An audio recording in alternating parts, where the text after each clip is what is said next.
జీవితంలో ఎందుకు మనసు అశాంతిగా ఉంటుంది? ఎందుకు మనం సరైన నిర్ణయాలు తీసుకోలేకపోతాం?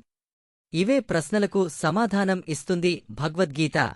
ఈరోజు మనం తెలుసుకోబోయేది 161 నుండి 170 వరకు శ్లోకాలు మన జీవితానికి చాలా ముఖ్యమైన సందేశం.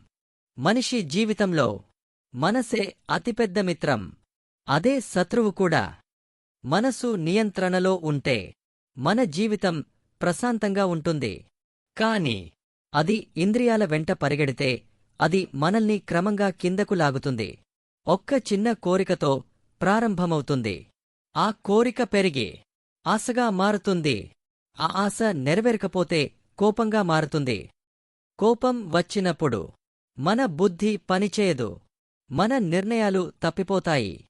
మనం ఎవరో, ఏం చేస్తున్నామో కూడా మర్చిపోతాం. ఇలా ఒక్కో స్టెప్గా మన జీవితం గందరగోళంగా మారిపోతుంది. కాని ఎవరైతే తమ ఇంద్రియాలను నియంత్రించగలరో, ఎవరైతే లోపల ప్రశాంతంగా ఉండగలరో, వారికి ఎలాంటి పరిస్థితులు వచ్చినా వారు కదలరు, తడబడరు.